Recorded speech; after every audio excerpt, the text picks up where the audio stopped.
Movie की शुरुआत में हमारी हीरोइन जियाजो को दिखाते हैं। जियाजो जब 12 साल की थी तब उसके डैड गुजर गए थे, इसीलिए ऐसी सिचुएशन में वो अपने बचपन के घर को सेल करके दूसरी जगह पर रहने जाती है और कुछ सालों बाद वो कहीं पर जॉब कर रही होती है और उसका एम यही होता है कि उसने जो घर को बेचा था यानी कि अपने डैड के घर को वो किसी तरह उसको वापस खरीद ले। लेकिन अब उसे जितनी सैलरी मिलती है वो उसके लिए खुद ही कम पड़ती है और उसको अपनी जॉब से खुशी भी नहीं है। अब एक लड़के मिंग को दिखाते हैं जो एक प्रॉपर्टी डिजाइनिंग का काम करता है और अपना बिजनेस स्टार्ट करना चाहता है। वो एक इन्वेस्टर को अपना प्लॉट डिजाइन दिखा रहा होता है, लेकिन वो इन्वेस्टर उसको इग्नोर करके वहां से निकल जाता है। फिर रात होती है और मिंग अपने घर में लौटता है और जियाजो भी अपने घर लौट रही होती है। लेकिन इसमें कॉमेडी की बात यह है कि मिंग और जियाजो दोनों एक ही अपार्टमेंट में यानी एक ही घर में रहते हैं। असल में बात यह है कि मिंग इस घर में साल 1999 में रहता है और जियाजो इस घर में साल 2018 में रहती है। अब आप लोग सोच रहे होंगे कि ये दोनों अलग अलग टाइमलाइन में एक ही घर में कैसे रह सकते हैं। ये सब हमें आगे पता चलेगा। अब देखते हैं कि यहाँ जियाजो नहा रही होती है और उस तरफ मिंग कुकिंग कर रहा होता है। वो बर्तन को सिंक में डालकर वॉश कर रहा होता है। तब जियाजो को उसके बाद टब में कुछ मिलता है और मिंग को उसके सिंक में जियाजो की ड्रेस मिलती है। इसे देखकर दोनों को कुछ भी समझ नहीं आता और वे सोचते हैं कि अचानक उनके घर में ऐसा सब क्यों हो रहा है।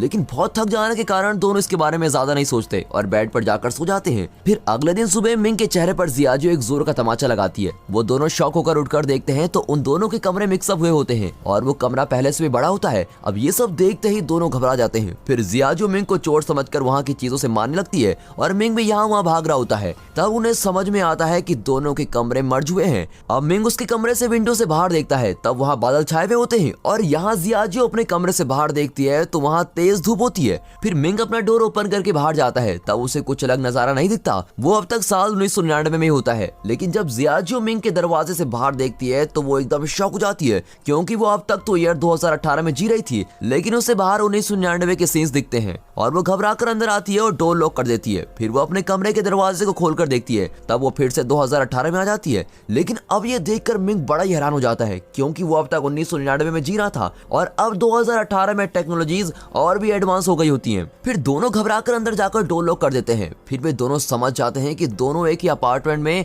अलग अलग टाइमलाइन में जी रहे हैं। तब जियाजो मिंग के चेहरे पर एक और तमाचा लगाती है और मिंग उसे इसका रीजन पूछता है। तब वो कहती है कि ये सपना है, ये सच में जानने के लिए मैंने तुम्हें तमाचा मारा। फिर मिंग कहता है कि इस तरह लड़ते रहने से कुछ नहीं होगा, क्यों ना हम इन दोनों दरवाजों को एक साथ ओपन करके देखें कि क्या होता है। फिर वे दोनों जाकर अपने साइड वाले डोर्स को एक साथ खोलने की कोशिश करते हैं, लेकिन उस समय उन दोनों के कमरे फिर से मर्ज होने लगते हैं। तब वे समझ जाते हैं कि दोनों दरवाजों को एक साथ खोला नहीं जा सकता। अब जियाजो को याद आता है कि 1999 में उसके डैड जिंदा थे, इसीलिए वो मिंग से कहती है कि तुम अपने साइड का दरवाजा खोलकर मुझे तुम्हारे टाइमलाइन में ले लो, क्योंकि मुझे मेरे डैड से मिलना है। और मिंग भी उसे वहां ले आता है। अब 1999 में आते ही जियाजो उसके डैड से मिलने के लिए बहुत ही खुश है और भागकर जा रही होती है। लेकिन वहां पहुंचते ही वो देखती है कि उसके डैड ऑलरेडी 10 साल के जियाजो के साथ खेल रहे हैं। अब ये देखकर जियाजो बड़ी इमोशनल हो जाती है और वो उनसे मिलने के लिए तेजी से उनके पास जाने लगती है और तभी अचानक उनके सराउंडिंग्स में एक अर्थक्वेक आता है और तेज हवा भी आने लगती है, जिसके कारण वो अपने डैड से मिल नहीं पाती। फिर वो गुस्सा होकर फिर से अपने अपार्टमेंट में लौट आती है। अब मिंग उसे कहता है कि जैसे मैं तुम्हें मेरी टाइमलाइन में लेकर गया, ठीक वैसे ही तुम मुझे भी अपनी टाइमलाइन में ले चलो। और तब जियाजो उसे एडवांस लैपटॉप देती है और उस लैपटॉप को देखकर मिंग बड़ा ही सरप्राइज हो जाता है,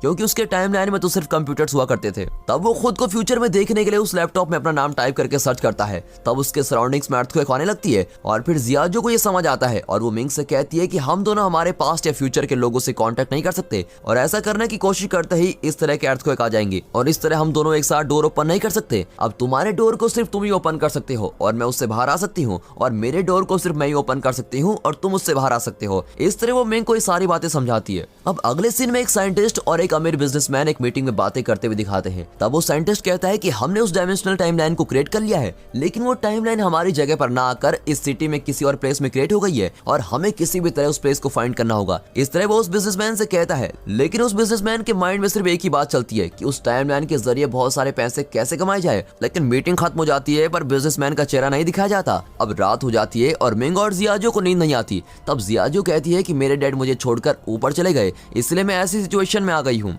मुझे जब तक उनकी याद आती है तब मैं उनकी कार की को देखती रहती हूँ और लोन न चुकाने की वजह से मेरे मेरे बचपन का घर भी मेरे हाथ से निकल गया है, लेकिन मैं उस घर को वापस खरीद कर ही रहूंगी। अब इस तरह वो इमोशनली बातें करती है। फिर सुबह हो जाती है और जियाजू और मिंग दोनों ही अपने टाइमलाइन में ऑफिस के लिए निकलते हैं। असल में जियाजू को एक अमीर आदमी के साथ शादी करनी होती है और इतना ही नहीं, उसकी एक कंडीशन भी होती है कि उससे शादी करने वाला आदमी अगर उसका घर वापस खरीद कर उसको देता है तो ही उससे शादी करेगी। और इसी कंडीशन के साथ वो कई लोगों को डेट भी करती है, लेकिन उसकी इस कंडीशन को कोई नहीं मानता। और ऐसे ही चलते चलते उसे एक दिन अमीर आदमी मिलता है जो उसकी कंडीशन के लिए राजी हो जाता है, लेकिन वो जियाजू से उम्र में काफी बड़ा लगता है और वो बातें भी बड़ी अजीब तरीके से ही करता है। लेकिन वो अमीर होने की वजह से जियाजू भी उससे शादी करने के लिए राजी हो जाती है। फिर वो कहता है कि कुछ ही समय में मैं तुम्हारे घर को खरीद लूंगा और फिर ऊपर से हम दोनों के नाम के नेम प्लेट्स को लगाना होगा, उसके लिए कुछ पैसे लगेंगे और ऐसे छोटे मोटे खर्चे के लिए मैं कैश कैरी नहीं करता, इसलिए अगर तुम्हारे पास कुछ पैसे हैं तो मुझे दे दो। और इसकी बातों में आकर जियाजू भी उसको एटीएम से पैसे निकाल कर देती है। फिर वो कहता है कि मैं पानी की बोतल लेकर आता हूँ, लेकिन काफी देर हो जाती है और वापस नहीं लौटता।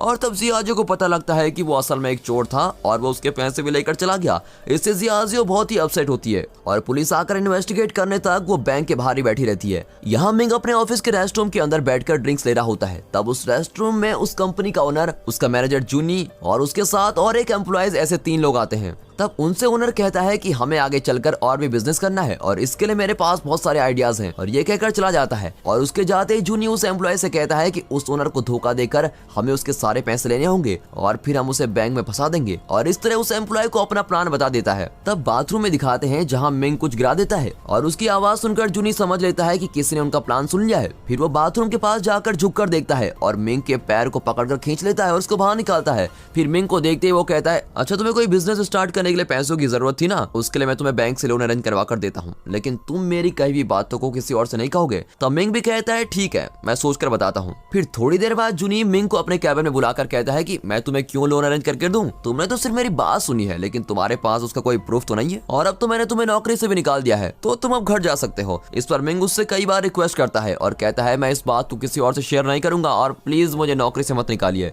लेकिन जूनी उसकी बातों को इग्नोर करता है और उसे नौकरी से निकाल देता है। यहाँ जियाजू एक ज्वेलरी शॉप में काम कर रही होती है। तब वहाँ उसकी बचपन की बेस्ट फ्रेंड जियाओया आती है और कई सालों के बाद मिलने से वो काफी खुशी से बातें करते हैं। जियाओया ने एक अमीर आदमी से शादी की होती है और ये बात वो जियाजू को बताती है। तब जियाजू भी उससे कहती है कि हाँ मेरे हस्बैंड भी बहुत अमीर है और वो हमेशा बिजी रहते हैं, और इस तरह वो उससे झूठ कह देती है। तब जियाओया उससे कहती है कि आज रात तुम अपने हस्बैंड को साथ लेकर आओ, हम डिनर साथ में करेंगे और मैं भी अपने हस्बैंड को साथ लेकर आऊंगी। और ये कहकर वहाँ से चली जाती है। और अब जियाजू एक बड़ी प्रॉब्लम में फंस गई है। झूठ कहने के कारण उसे अब समझ नहीं आता कि वो इसे कैसे हैंडल करे। तब उसे एक आइडिया आता है। वो मिंग को अपना हस्बैंड होने की एक्टिंग करने को कहती है और वो एक कोट को रेंट पे ले लेती है और मिंग को उसको पहनने के लिए कहती है। फिर वो मिंग को इस तरह रेडी करती है जैसे वो बहुत ही अमीर बिजनेसमैन लगे। फिर वो जियाओया की कहीं भी जगह पर जाते हैं और वहाँ जियाजू मिंग को अपना हस्बैंड कहकर इंट्रोड्यूस कराती है और कुछ देर तक सब कुछ नॉर्मल चल रहा होता है। फिर खाना खाते समय मिंग अपने खाने को जल्दी खाकर खत्म कर देता है और फिर वो अपना कोट उतारकर साइड में रखता है। और तब जियाओया और उसका हस्बैंड सिचेंग नोट करते हैं कि मिंग के कोट पर लिखा हुआ है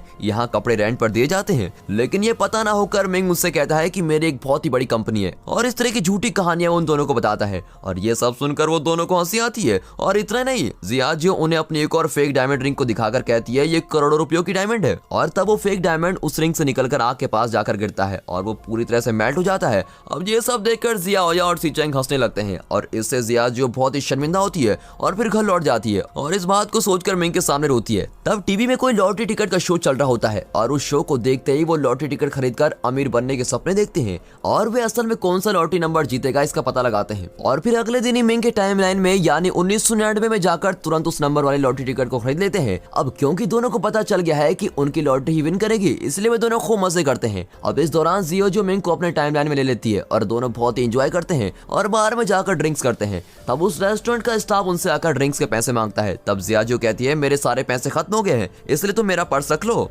ये कोई नॉर्मल पर्स नहीं है बल्कि बहुत कीमती है और कल मैं आकर तुम्हें पैसे देकर ये पर्स वापस ले लूंगी। अब अगले दिन सुबह होते ही दोनों उठकर लॉटरी टिकट के रिजल्ट को जानने के लिए बड़े क्यूरियस होते हैं और एज एक्सपेक्टेड उनकी लॉटरी टिकट ही विन करती है। लेकिन तब अचानक उनका लॉटरी टिकट में से नंबर गायब हो जाता है और दोनों बड़े उदास हो जाते हैं। फिर उन्हें समझ में आता है कि वो उनके फ्यूचर को चेंज नहीं कर सकते। और तब अगले दिन जियाजू उस रेस्टोरेंट में जाकर अपना पर्स वापस मांगती है। तब वो स्टाफ मना कर देता है और कहता है कि पहले पैसे दो, लेकिन उसके पास तो पैसे होते नहीं और गुस्से में वो घर लौट रहे होते हैं। तभी उस समय एक बड़े एडवर्टाइजमेंट स्क्रीन पर मिंग को दिखाते हैं असल में वो 2018 की टाइमलाइन में रहने वाला मिंग है और फ्यूचर में मिंग एक अमीर बिजनेसमैन बना होता है और अब वो मीडिया पर इंटरव्यू देने आया होता है। उसको देखकर मिंग शॉक हो जाता है और सोचता है कि मैं फ्यूचर में ऐसे कैसे बन गया हूँ। फिर दोनों जहाँ फ्यूचर मिंग इंटरव्यू दे रहा होता है उस जगह पर पहुंच जाते हैं। वहां जाकर जब मिंग फ्यूचर मिंग के पास जाने की कोशिश करता है तब वहां फिर से अर्थक्वेक आता है और फिर वो प्रोग्राम भी कैंसिल हो जाता है। तब फ्यूचर मिंग को ऐसा लगता है कि वो इसके पहले जियाजू से मिला है। इस तरह जियाजू से जुड़ी हुई बातें उसे याद आती है और यहाँ मिंग स्लिप होकर नीचे गिरता है और उसके हाथ पर चोट आती है। तब फ्यूचर मिंग के हाथ पर भी वही चोट आती है और इससे ये पता चलता है कि मिंग जो भी करता है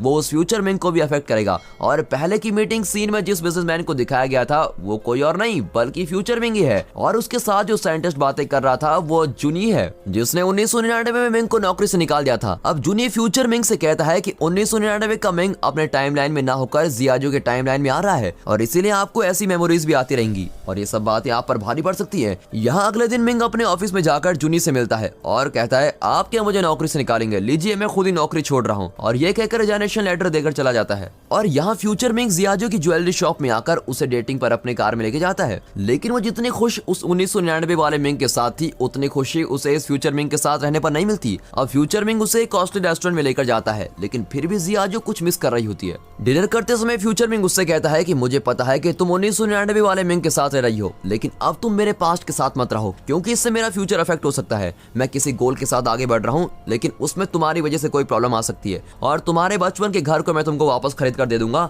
लेकिन उसके बदले में तुम्हें 1999 वाले मिंग को छोड़कर उससे दूर जाना होगा। अब ये सुनकर और कोई रास्ता न होने पर जियाजू भी इसके लिए एग्री करती है लेकिन वो उस घर के लिए नहीं बल्कि उसकी वजह से मिंग के फ्यूचर में कोई प्रॉब्लम्स ना हो ये सोचकर हाँ कर देती है। फिर जियाजू घर आते ही मिंग से कहती है कि मुझे और कोई जगह पर अच्छी नौकरी मिल चुकी है इसलिए मैं यहाँ से जा रही हूँ। और अगले दिन सुबह होते ही वो अपना सारा सामान लेकर उस अपार्टमेंट से बाहर निकलती है और मिंग को छोड़कर जाने के बारे में सोचकर रोने लगती है। लेकिन जियाजू ने अपने टाइमलाइन में जाते समय उसके डोर को लॉक नहीं किया होता है और वो जरा सा ओपन रह जाता है और इसे मिंग भी नोट करता है और अब मिंग जियाजू की हेल्प के बिना ही उस टाइमलाइन में इजीली जा सकता है। अब मिंग के टाइमलाइन में उसका मैनेजर जूनी उस कंपनी के ओनर पर अटैक करता है और इससे ओनर बेहोश हो जाता है। फिर जूनी घबराकर उसे ड्रिंक्स पिलाने लगता है। असल में उसका प्लान ये होता है कि उसे ड्रिंक्स पिलाकर नशे में उसको मारना होगा ताकि लोग समझेंगे कि वो एक एक्सीडेंट से मरा है। अब जियाजू के टाइमलाइन को दिखाते हैं और वो काफी सालों बाद अपने बचपन के घर में लौटी है। तब जियाजू ने जिस पर्स को एक रेस्टोरेंट के स्टाफ को दिया था वो पर्स फ्यूचर मिंग लाकर उसको देता है और तब जियाजू नोट करती है कि मिंग के कोट पर रेंट वाले शॉप का स्टिकर लगा होता है और ये देखते ही वो समझ लेती है कि वो फ्यूचर मिंग नहीं बल्कि 1999 वाला मिंग है।